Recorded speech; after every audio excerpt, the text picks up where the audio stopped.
नमस्कार दोस्तों, मैं बजरंग कुमार एक बार फिर से आप सभी का स्वागत करता हूं मेरे YouTube चैनल IIT एक्सपर्ट में। हमने थ्योरी की 3 क्लास लगा ली है। उसमें हमने पढ़ा है विद्युत क्या होती है। उसके बाद में आधुनिक विद्युत के बारे में हमने जाना, जिसमें पदार्थ पढ़ा। पदार्थ के बाद तत्व क्या होते हैं, यौगिक क्या होते हैं, मिश्रण क्या होते हैं, अणु क्या होता है, परमाणु क्या होता है। मैंने बताया भी इलेक्ट्रिशियन की जो थ्योरी है वो पूरी की पूरी डिपेंड है एक पदार्थ के ऊपर। पदार्थ को विद्युत या पदार्थ के अंदर विद्युत कैसे प्रवाहित होती है, इसलिए हम जो बेसिक अपने विद्युत है उसको स्टार्टिंग को बारीक से बारीक अध्ययन करेंगे। तो आज का हमारा इसी में चल रहे हैं। तो आज का हमारा टॉपिक रहेगा परमाणु। परमाणु इंग्लिश में कहते हैं इसे एटम।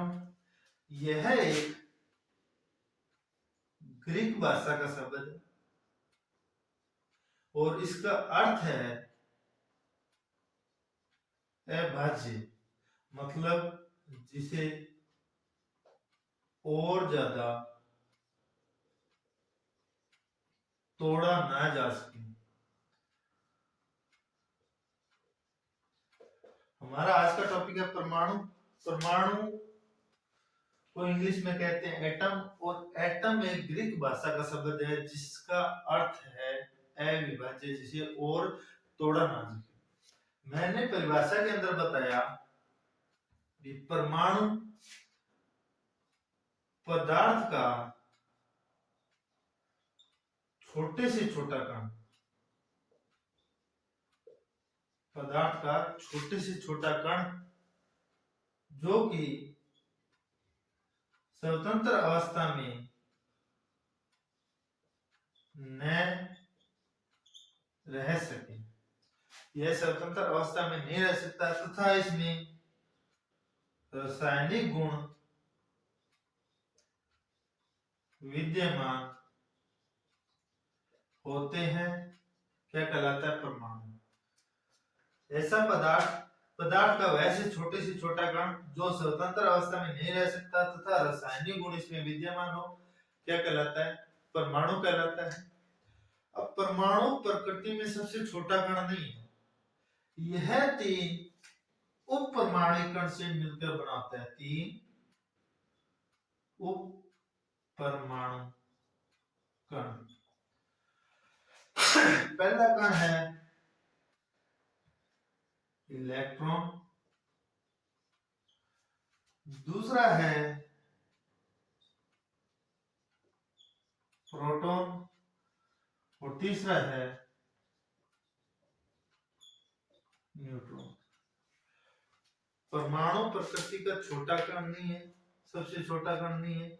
यह 3 उप परमाणु कण से मिला होता है जिसे इलेक्ट्रॉन, प्रोटॉन और न्यूट्रॉन कहते हैं। इससे आगे भी जो पढ़े हैं तो इससे छोटे जो कण है उसको कहते हैं क्वार्क। क्वार्क 2 प्रकार के बताएंगे प्रोटॉन और न्यूट्रॉन में, एक अक्वार्क तथा एक डी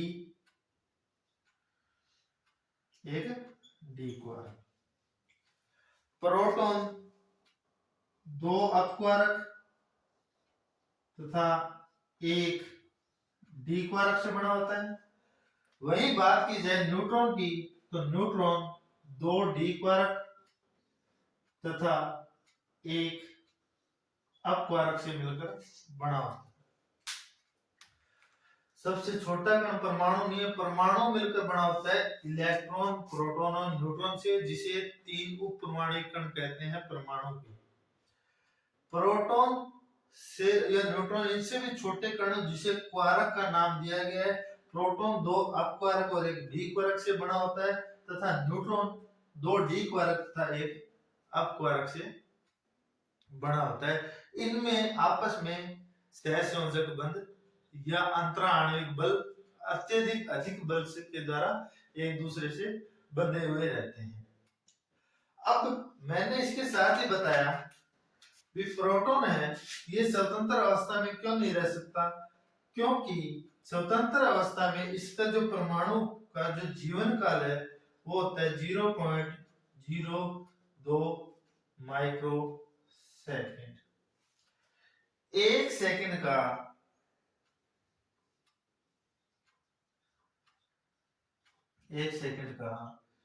20 करोड़वां हिस्सा स्वतंत्र अवस्था में क्यों नहीं रह सकता, क्योंकि अगर इसे अकेला छोड़ दिया जाए एक परमाणु को तो ये एक सेकंड के 20 करोड़वें हिस्से समय में यह नष्ट हो जाता है। तथा अगर यह नष्ट न हो इतने सेकंड में, इतने कार्यकाल के अंदर अगर इसे दूसरा परमाणु मिल जाता है तो वह उस परमाणु के साथ सहसंयोजक बंध स्थापित कर लेता है। इसलिए परमाणु क्या है, एक साथ या स्वतंत्र अवस्था में नहीं रह सकता।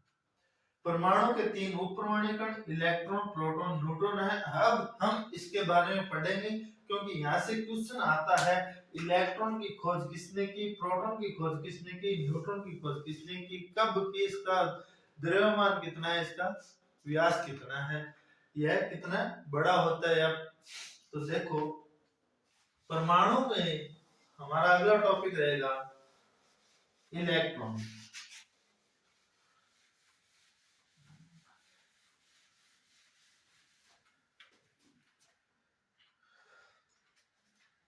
ये हो गया परमाणु। परमाणु में 1 नंबर पॉइंट पढ़ेंगे हम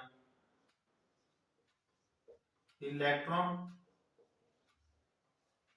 दूसरा पॉइंट पढ़ेंगे हम प्रोटॉन तथा तीसरा पॉइंट पढ़ेंगे हम न्यूट्रॉन।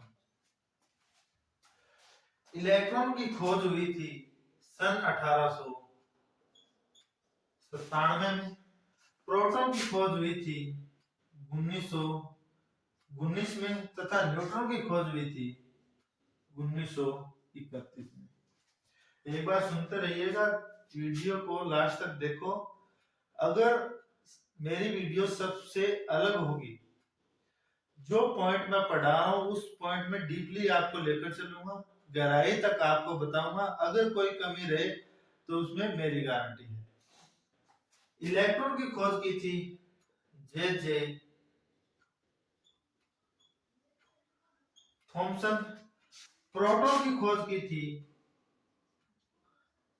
रदरफोर्ड और न्यूट्रॉन की खोज की थी जेम्स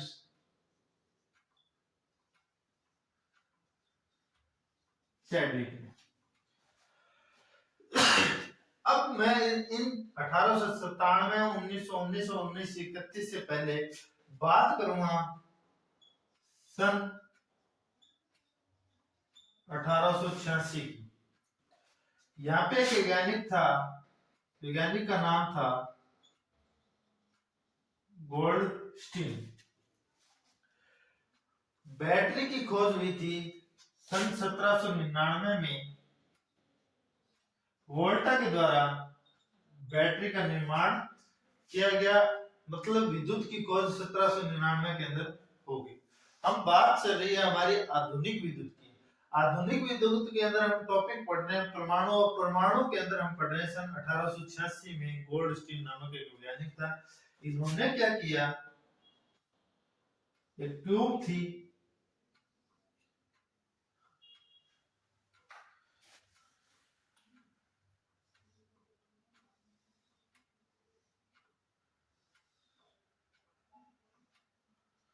एक ट्यूब जिसे निर्वात नलिका बोलो,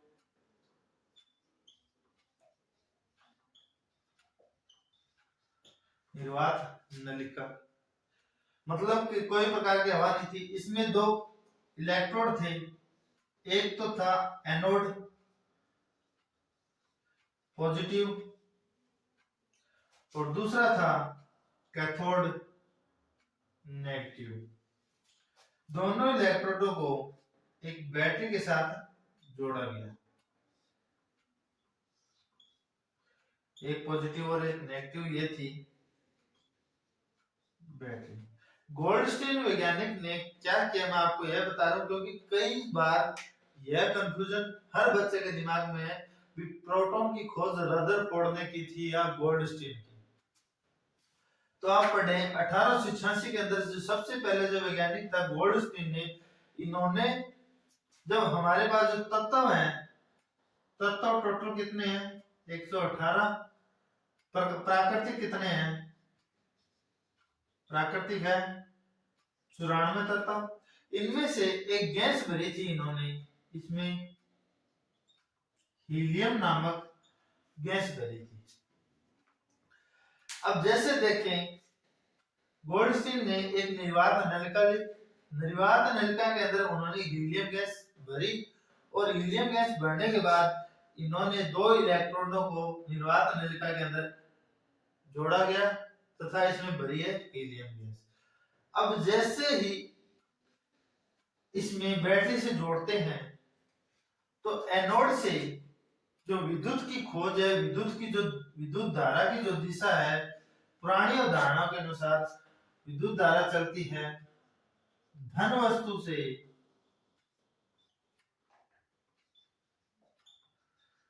ऋण वस्तु की ओर। मतलब ये है अपने पास धन सिरा और ये है ऋण सिरा। पुरानी अवधारणा के अनुसार विद्युत धारा की दिशा धन वस्तु से ऋण वस्तु, मतलब धन सिरे से ऋण सिरे की ओर होती है। यहाँ पे अपने पास एनोड है धन सिरा और कैथोड है ऋण सिरा। तो जैसे ही इसमें विद्युत सप्लाई दी, जो अपने पास नलिका थी वो थी निर्वात, उसमें भरी हुई थी गैस हीलियम गैस। तो इन्होंने पाया कि जो विद्युत धारा है, जो कण है एनोड से निकल के, एनोड से निकल के, पहली बात तो अगर इसे परिपथ पूरा करना है तो ये क्या करेगी, विद्युत धारा जो अपना मार्ग है वो मार्ग किस में डिपेंड करेगी, मतलब बैटरी से निकल के धन सिरे से ऋण सिरे के अंदर वापस प्रवेश कर जाएगी। पर यहाँ पे क्या हुआ, जो नलिका थी उस नलिका में जो हीलियम गैस भरी थी, तो कुछ कण क्या हुए, जो हीलियम गैस एक सिरा कौन सा, जो अपने पास नेगेटिव था, नेगेटिव सिरे की ओर एक चमक कौन सी थी, लाल रंग की चमक पैदा होने लगी। एक निर्वात नलिका में हीलियम गैस गिरने के बाद जैसे ही इसे दोनों इलेक्ट्रॉनों के द्वारा विद्युत धारा सप्लाई दी गई, तो विद्युत धारा अपना मार्ग पूर्ण करने के लिए धन सिरे से निकल के ऋण सिरे में जा रही थी। तो इस दौरान पाया कि जो कैथोड सिरे के साइड में जो नलिका थी, उस नलिका के एक सिरे पे लाल रंग की चमक पैदा हुई। अब लाल रंग की चमक पैदा तो हो गई, पर अब ये चमक पैदा क्यों हुई उसका कारण बताना था। तो इन्होंने बताया कि जो आवेश है, आवेश दो प्रकार के हैं, एक पॉजिटिव और एक नेगेटिव। समान प्रकृति के आवेश, समान प्रकृति के जो आवेश हैं वो एक दूसरे को प्रतिकर्षित करते हैं तथा असमान प्रकृति के आवेश एक दूसरे को आकर्षित करते हैं। तो इन्होंने बताया, गोल्डस्टीन ने, जो अपन ने हीलियम गैस भरी है, हीलियम गैस भरने के कारण इन्होंने तो हीलियम गैस एक परमाणु है, प्रत्येक पदार्थ परमाणु है, प्रत्येक तत्व परमाणु है। तो इसमें कुछ न कुछ ऐसा है, इस गैस में कुछ न कुछ ऐसा सिस्टम है जो कि जो पॉजिटिव जो नेगेटिव सिरा है, नेगेटिव सिरा उस गैस में जो भरे हुए कण हैं उनको अपनी ओर क्या कर रहा है, आकर्षित कर रहा है। हीलियम गैस के अणुओं को जो परिपथ में लगे, जो कठोर सिरा है, वो अपनी ओर क्या कर रहा है, आकर्षित कर रहा है।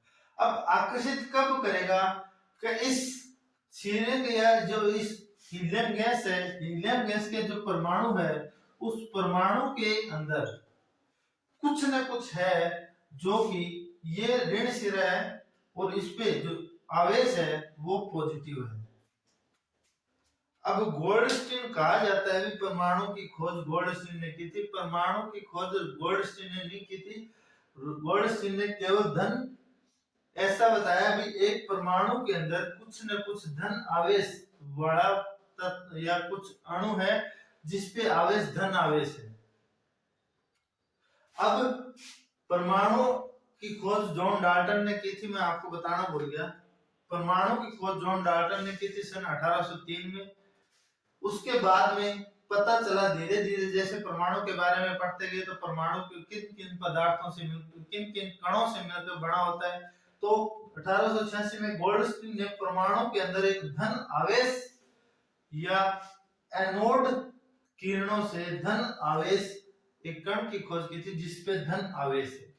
उसका नाम प्रोटॉन किसने दिया था, रदरफोर्ड ने दिया था। तो गोल्डस्टीन ने धन एनोड किरणों से धन जो कण है, धन आवेश की खोज की, पर यह इसके बारे में पूर्ण पुष्टि नहीं कर पाया भी ऐसा हुआ कैसे।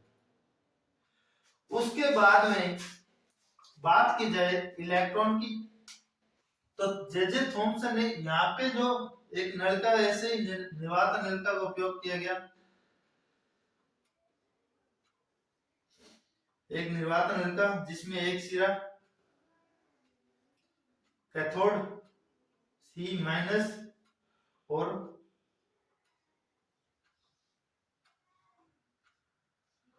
एक सिरा प्लस। अब इसने क्या किया, इन्होंने जो नलिका का उपयोग किया, उस नलिका के अंदर इन्होंने हीलियम गैस भरी थी। बल्कि जब इलेक्ट्रॉन की खोज जे थॉमसन ने की तो निर्वात नलिका का उपयोग किया था, पर इन्होंने इसके अंदर किसी भी पदार्थ को नहीं डाला। मतलब जो नलिका थी वो पूरी पूरी निर्वात थी। अब इन्होंने जैसे विद्युत धारा प्रवाहित की, तो यहाँ पे बाद में पता चला भी ये किरणें कैथोड किरणें हैं। तो इन्होंने जैसे ही इसमें धारा प्रवाहित की, तो धारा के दौरान जो कैथोड किरणें थी, उनसे ये जो कैथोड सिरा है, ये सिरा था एनोड पॉजिटिव। कैथोड सिरे से कुछ किरणें निकली जो परिपथ में जा रही थी। पर यहाँ पे क्योंकि अपने को जो आज की जो पहले विद्युत धारा की दिशा है वो धन वस्तु से ऋण वस्तु की है, पर इलेक्ट्रॉन की जो दिशा है, इलेक्ट्रॉन की दिशा किससे होती है, ऋण वस्तु से धन वस्तु की ओर होती है। मैं आगे आपको बताऊंगा।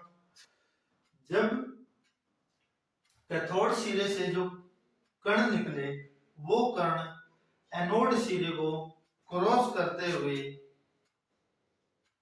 इस बिंदु पर टकराने लगे। जैसे ही निर्वात नलिका में विद्युत धारा प्रवाहित की गई, तो कैथोड सिरे से जो कुछ कण है वो निकल के एनोड सिरे की तरफ बढ़ने लगे।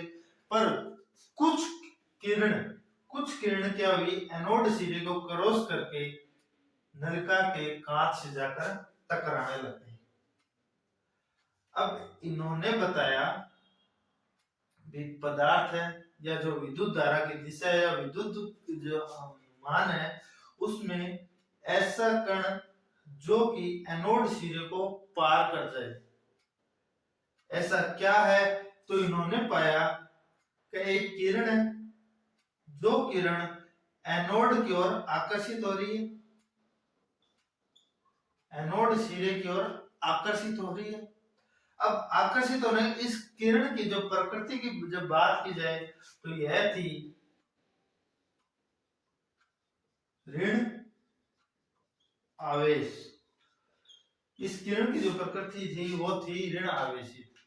तो पाया गया 1886 के अंदर जो गोल्डस्टीन ने ये बताया भी परमाणु के अंदर एक धन आवेश है, तथा जे थॉमसन ने इसमें बताया भी एक कैथोड किरण है। जब कैथोड किरण को डाल नलका के अंदर प्रवाहित करते हैं तो एक जो कुछ कण है वो ऋण प्रकृति के हैं या ऋण आवेशित है।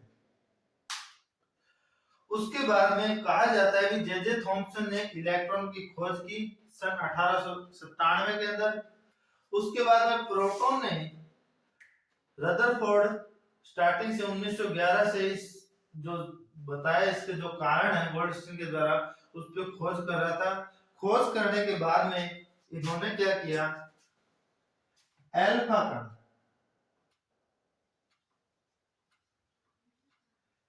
अल्फा किरणों के द्वारा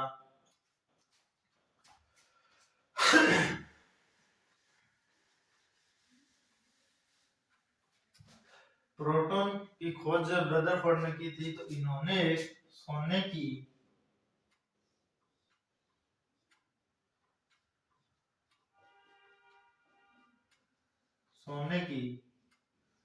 पट्टी ली और इस सोने की पट्टी के ऊपर अल्फा कणों की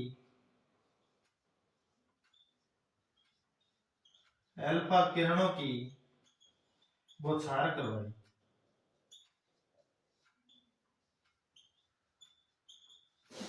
अल्फा किरणों की बौछार करवाने के दौरान इन्होंने पाया बी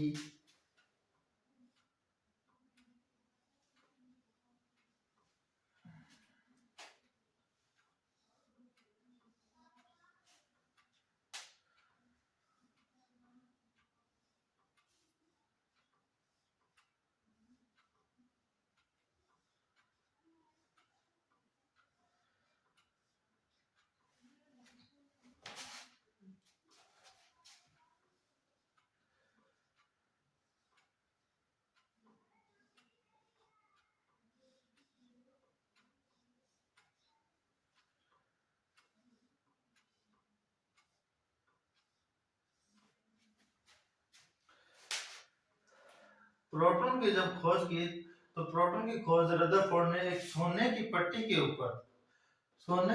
ऊपर अल्फा किरणों की बौछार करवाई। अब अल्फा किरणों की जो प्रकृति होती है वो होती है धन आवेशी। अल्फा किरणों धन आवेश प्रकृति की है। अब यहाँ पे एक पॉजिटिव कण की खोज हो चुकी है। अब यहाँ पे प्रोटॉन रदरफोर्ड के द्वारा सोने की पट्टी पर अल्फा किरणों की बौछार करवाई तो हजारों की संख्या में जो किरणें थी वो सोने की पट्टी को पार कर चुकी थी, कुछ विक्षेपित हुई, परंतु जो एक किरण थी वो किरण परमाणु के जो सोने की जो पट्टी थी उसके बीच से टकरा के वापस निकल चुकी थी। अल्फा किरणों की बौछार करवाने के बाद सोने की जो पट्टी थी उसके बीच से एक किरण वापस विक्षेपित हो गई। विक्षेपित होने का जब कारण की बात की जाए तो कारण उन्होंने बताया गया कि अल्फा किरणों की प्रकृति थी धन आवेश की, मतलब ये धन किरणें थी, पॉजिटिव किरणें थी और सोने की पट्टी के बीच में या परमाणु के बीच के अंदर कुछ न कुछ ऐसा है, या परमाणु के बीच के अंदर कुछ न कुछ ऐसा है जो कि पॉजिटिव है। जो परमाणु का जो नाभिक है, तो बात की जाए यहाँ पे नाभिक की, तो नाभिक के अंदर कुछ न कुछ ऐसा है जो कि धन आवेश का है, धन आवेश प्रकृति का है, क्योंकि अल्फा किरण धन आवेश प्रकृति के होने के कारण नाभिक से टकरा के वापस आ गई, क्योंकि समान समान प्रकृति के जो आवेश हैं एक दूसरे को प्रतिकर्षित करते हैं। तो इन्होंने रदरफोर्ड के द्वारा बताया गया कि सोने की पट्टी या सोने जो परमाणु है उसके बीच में एक नाभिक है, नाभिक के अंदर कुछ न कुछ ऐसा आवेश है जो कि धन प्रकृति का है, क्योंकि अल्फा किरण धन आवेश के होने के कारण है इससे वापस टकरा के आ गई। तो प्रोटॉन की खोज सन 1919 के अंदर रदरफोर्ड ने की थी। किसके द्वारा की? अल्फा किरणों के भूसारक द्वारा के साथ में इन्होंने नाभिक की भी खोज क्या की? रदरफोर्ड ने की। तो यहाँ पे आप प्रोटॉन की खोज रदरफोर्ड को मानोगे। 1886 में गोल्डस्टीन नामक वैज्ञानिक ने खोज की थी केवल धन आवेशित कण की, परंतु उस कण को प्रोटॉन का नाम किसने दिया? रदरफोर्ड ने दिया। तो देखो उसके बाद में न्यूट्रॉन की खोज कैसे हुई, इसके बारे में हम पढ़ेंगे। तो न्यूट्रॉन की खोज, देखो जब परमाणु की संरचना की बात की जाए,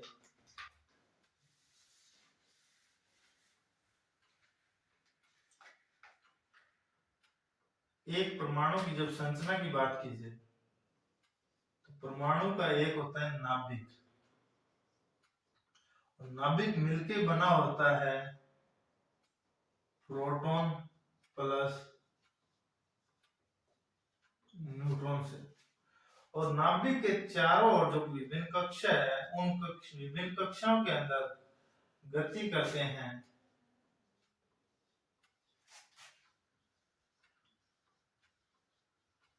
इलेक्ट्रॉन। जब परमाणु की संरचना की बात की जाए तो परमाणु संरचना के जो बीच का जो भाग है वो है नाभिक। और नाभिक जो लाल कलर का मैं बता रहा हूं वो है नाभिक, और नाभिक में उपस्थित होते हैं प्रोटॉन तथा न्यूट्रॉन। और नाभिक के चारों ओर जो विभिन्न प्रकार की कक्षा उसमें गति करते रहते हैं इलेक्ट्रॉन। तो यहाँ पे हम पहले खोजकर्ता की बात कर रहे थे। इलेक्ट्रॉन की खोज सन 1897 में की थी जे थॉमसन ने निर्वात नलिका में और कैथोड किरणों के द्वारा, या फिर कह सकते हो कैथोड किरणों की खोज जे थॉमसन ने की थी, जिसे इलेक्ट्रॉन का नाम दे दिया। प्रोटॉन की खोज की थी रदरफोर्ड ने। गोल्डस्टीन ने केवल धन आवेशित कण के बारे में बताया था। उस धन आवेशित कण को नाम, प्रोटॉन का नाम किसने दिया? सन 1919 के अंदर रदरफोर्ड ने। और न्यूट्रॉन की खोज की थी जेम्स चैडविक ने।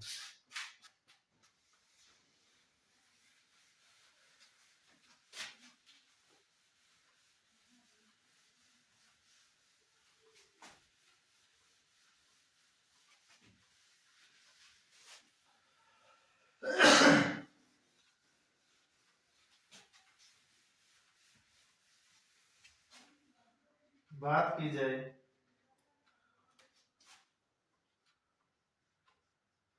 परमाणु संरचना की, परमाणु की जो संरचना है, परमाणु का जो बीच का भाग है उसे कहते हैं नाभिक। और नाभिक के चारों ओर विभिन्न प्रकार की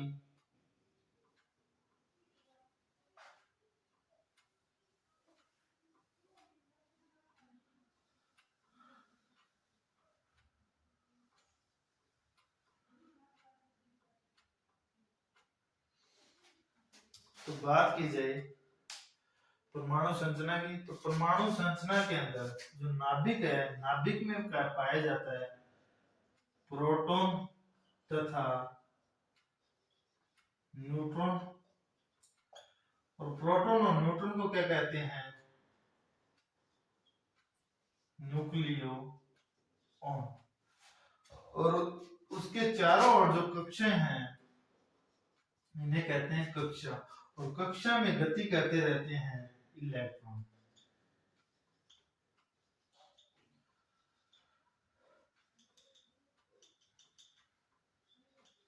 जो लाल कलर के हैं उन्हें कहते हैं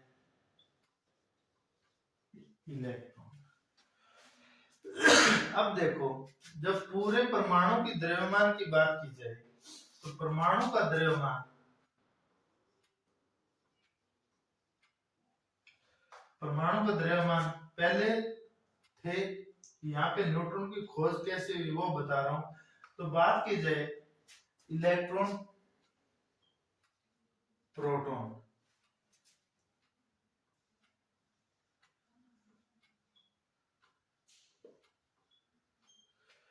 इलेक्ट्रॉन की खोज की थी जे थॉमसन ने, और प्रोटॉन की खोज की थी रदरफोर्ड ने।